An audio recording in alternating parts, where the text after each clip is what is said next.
Hello students, हमारे channel पर आपका स्वागत है। आपका यूपीपी का एग्ज़ाम आ चुका है। अब बहुत ज़्यादा समय बाकी नहीं है।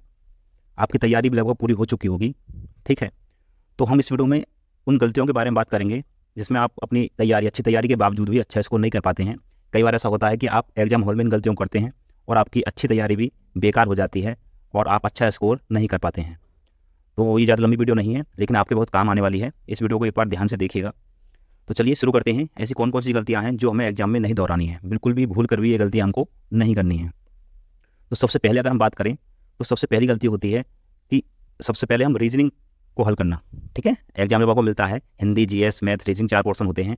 तो कुछ लोग जहाँ से पेपर शुरू होता है वहीं से पेपर करना शुरू कर देते हैं, या फिर कुछ लोग रीजनिंग शुरुआत में हल करना शुरू कर देते हैं। तो आप ध्यान रखिएगा, आपको कभी भी सबसे पहले रीजनिंग हल नहीं करनी है। ठीक है, इसके 2 कारण हैं। पहला कारण तो ये है कि रीजनिंग का जो सवाल होते हैं वो आपके दिमाग को थका देते हैं, और जब आपका दिमाग थक जाएगा और आगे जीएस और हिंदी के आसान सवाल भी आपको फिर उनका आंसर याद आएगा नहीं। इसलिए आपको रीजनिंग के सवाल नहीं करने हैं। दूसरा कारण ये है कि ये बहुत लेंथी सवाल होते हैं और साथ ही आपका बहुत ज़्यादा समय लेते हैं। तो हो सकता है इससे आपका जो समय का प्रबंधन है, समय का मैनेजमेंट है पेपर में, वो बिगड़ जाए। तो इसलिए आपको रीजनिंग को सबसे पहले नहीं बल्कि सबसे लास्ट में हल करना है।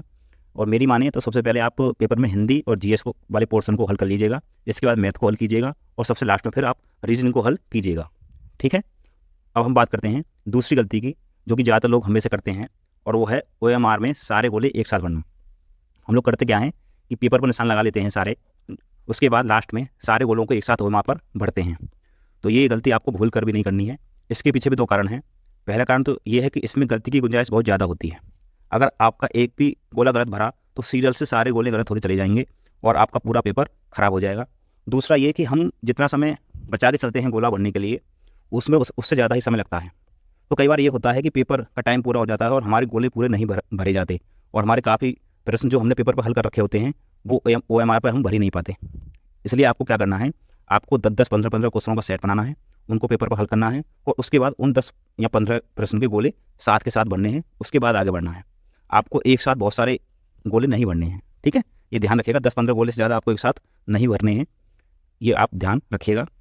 इसके बाद हम अगली गलती की तरफ चलते हैं, और वो है किसी प्रश्न को बार बार पढ़ना। स्पेशली रीजनिंग या मैथ वगैरह में क्या होता है कि जब हमें कोई प्रश्न समझ में नहीं आता तो हम उसे एक बार पढ़ते हैं, फिर दोबारा पढ़ते हैं, फिर तीसरी बार पढ़ते हैं। देखिए इसमें होता क्या है, इसमें आपका समय बहुत ज़्यादा खराब हो जाता है, और हो सकता आगे आने वाले कई सवाल ऐसे होते हैं जिन्हें आप देख नहीं पाते और समय पूरा हो जाता है। तो देखिए, आपको किसी भी प्रश्न को 2 बार से ज़्यादा नहीं पढ़ना है। यदि आपको 2 बार में भी समझ में ना आए तो तुरंत उस प्रश्न को छोड़कर आगे बढ़ जाना है। हो सकता है आगे कोई आसान सवाल हो और आप उसका जवाब जल्दी दे पाएँ, और अगर आप इसी में उलझे रहे तो हो सकता है आप आगे वाले क्वेश्चन को देख ही ना पाएँ कि आगे था क्या। इसलिए आपको कोई भी प्रश्न 2 बार से ज़्यादा बिल्कुल नहीं पढ़ना है। अगर समझ में आए तो ठीक है करना है, ना समझ में आए तो आगे बढ़ जाएँ। ठीक है, अब चौथी गलती है, वो ये गलती है, वो दरअसल हमारी एक सोची गलती होती है कि जैसे ही हम एग्जाम हॉल में जाते हैं और फिर कठिन पेपर हमारे सामने आ जाता है तो हम लोग घबरा जाते हैं कि अरे अब क्या होगा, कैसे पास होंगे। तो आप ध्यान रखिएगा, जब भी कोई कंपटीशन का एग्जाम होता है तो उसमें कठिन पेपर सबके लिए कठिन होता है। इसका मतलब ये होता है कि जब भी पेपर कठिन आएगा तो मेरिट नीचे जाएगी, और अगर पेपर आसान आएगा वो सबके लिए आसान होगा और फिर मेरिट ऊपर जाएगी। तो कंपटीशन वाले एग्जाम्स में कठिन और आसान पेपर का कोई फर्क नहीं पड़ता है। इसलिए बेशक पेपर कठिन हो, आपको बिल्कुल भी धैर्य नहीं छोड़ना है। आपको उसी धैर्य के साथ प्रश्न करने हैं, ज़्यादा से ज़्यादा प्रश्न करने हैं, और उसी तरीके से फिर बाद में मेरिट कम चली जाती है। उसमें आपको कोई टेंशन लेने वाली बात नहीं है। तो अगर आप देखें कि पेपर बहुत कठिन है तो उसे देखकर बिल्कुल ना घबराएं, बल्कि आप ये मान लें कि हाँ पेपर कठिन है तो मेरिट कम जाएगी, तो आपको कुछ क्वेश्चन कम अटैम्प्ट करके भी काम चल जाएगा। ठीक है, और सबसे लास्ट में जो गलती है नंबर 5 है ना, ये मैं अक्सर देखता हूँ बच्चों के साथ, और इससे फ़ायदा कुछ होता नहीं है लेकिन ज़्यादा नुकसान होता है। वो है एग्जाम सेंटर के बाहर खड़े होकर या बैठकर पढ़ना। होता क्या है कि जब हम लोग एग्जाम सेंटर पहुँचते हैं 1 घंटे पहले, 2 घंटे पहले, 3 घंटे पहले पहुँच जाते हैं, तो वहाँ पर मैंने बहुत से बच्चों को देखा है कि लगातार पढ़ते रहते हैं, है ना। ऐसा होता है कि वहाँ पर कोई मोबाइल से पढ़ रहा है, कोई नोट से पढ़ रहा है। तो आपको भूल कर भी ऐसा नहीं करना है, ये आपको ध्यान रखना है। ऐसा आपको बिल्कुल भी नहीं करना है। देखिए इससे होता क्या है, इससे आपको याद तो कुछ नहीं होगा, है ना। इससे बहुत ज़्यादा आपको फायदा नहीं होगा। मान लो चलो एक प्रश्न आ भी गया उसमें से, तो उससे कोई ज़्यादा बदलने वाला कुछ नहीं है।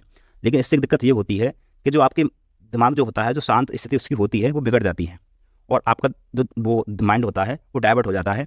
साथ ही आपके अंदर घबराहट पैदा हो जाती है।